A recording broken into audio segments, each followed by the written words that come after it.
Welcome to Pinball Mayhem. My name's Jeremy, and today we're just going to do a quick overview of a really cool Seeburg jukebox that happens to be right behind me. Here we've got my 1978 Seeburg SMC1 called the Disco model. I believe this was built at a time when Stern actually bought out Seeburg, or maybe this came out when they were buying them or whatnot, but there's some interesting things about this jukebox. We're just going to do a quick overview, some pluses and some minuses of it. We'll just go over the outside here and I'll talk about it. It holds 80 records. The bonus, one of the pluses for me is it has the standard Seeburg mechanism in it. If you're not very familiar with the Seeburg mechanism, or if you don't like the Seeburg mechanism, that might be a minus for you. Another one of the big pluses for me is the styling. I love the styling of this, and what's really cool is it's got a two-way mirror in here. Right where the split line is the mirror, and if the lights are low enough you can see the mechanism in here if you look. And it's also on the mechanism, it has some mirrors, so when it's playing a record you get kind of little twinkles of light. This jukebox also has the optional dollar bill acceptor. You lay the bill in flat and then you push the tray in. Kind of a cool deal. This has, one of the downsides of it is it has a unique computer to these SMC series. There's an SMC 1, 2, and 3. Phoenix was another one. I'm not sure what the third one was. But the original computers, they're a little difficult to repair, and some of the parts are not available. But there is an aftermarket computer available for this, which is really great. Another downside of this is this whole upper half lifts up, which is, the downside is it's very heavy, and the original shocks do not last very long. I really need to replace these. But we'll lift it up here for you.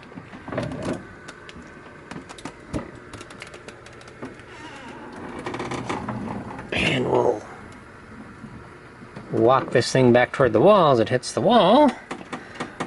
Alright, so what we got in here is the computer hangs on the underside of the or it hangs on the back side of the program area, and we've got some switches for setting up the jukebox. It's in service mode, which enables free play. I'm still running the original computer. One possible downside is this amplifier. It's difficult to repair. The mode of operation that it uses makes it difficult to troubleshoot. It's well worth sending one of these out if you've got a jukebox that works great in all other aspects, and it's worth spending the money to have somebody who knows what they're doing fix it. This is they call it the control center, but really what it is just a power supply. Pretty easy to repair. And I've searched high and low and I've found all the necessary light baffles. This is a light baffle here. Kind of hides the wires, makes everything look tidy. This is the area where the dollar bills just fall in, and this is the coin box, which is accessible from the outside. Here's the Seeburg 80 record mechanism. They basically have made very little changes to it since the 1950s. Just the selection mechanism is all that's changed, but the actual gears and all that stuff are the same. So it's a very robust, very incredibly well designed mechanism. And here you can see that two-way mirror we got going. So here's the other side of it there. And otherwise we don't have much else. It's pretty empty in the cabinet here. Got a few warning labels and whatnot, and that's behind here is where the coin acceptor is, and it's got a nice big path for the coin to go, so pretty cool. And in the center here we got the ballasts that run the fluorescent lights. On the underside of the program area, it's got a light bulb, of course, but it's also got a slot in here which lets it shine down onto the mechanism. Another thing you might have noticed is the mirror here. That I cut out of plastic because my original one was missing. The original one is metal, I believe. But this works great. And another neat thing is you can see the mechanism from the top, which is different. That's one of the things that's cool about this. here is where you can look down and see the mechanism playing.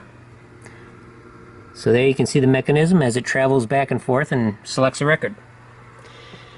This jukebox is equipped with 2 horn tweeters up here and here, and they produce a very bright sound, not really anything for mid-range.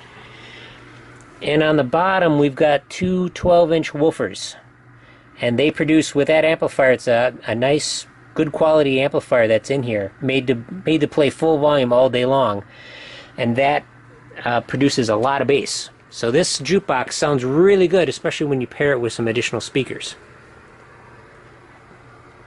But let's see here. What do we want to play? We'll just select something here. We'll select the beginning of Convoy. 147. And it's got like a calculator type of display in it, which is pretty cool. And there is the mirrors here.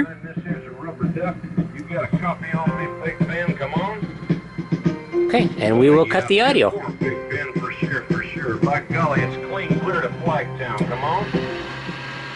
Also on this jukebox, I have added the powered volume control.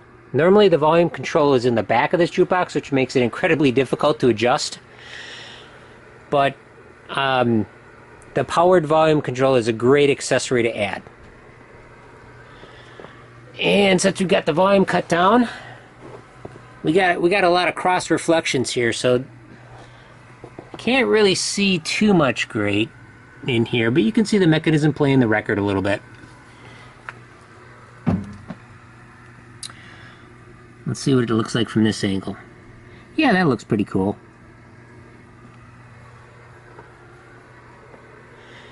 So, that's my brief overview of this. Should you buy one? Only if you're very adventuresome. When they break, it can get really expensive. If you're not very mechanically inclined, I wouldn't buy a Seeburg at all. But I really like them because I love the mechanisms in them. And they're a very well-built industrial unit. Kind of like a pinball machine. Thank you very much for watching. Check us out on Facebook and Twitter and Twitch.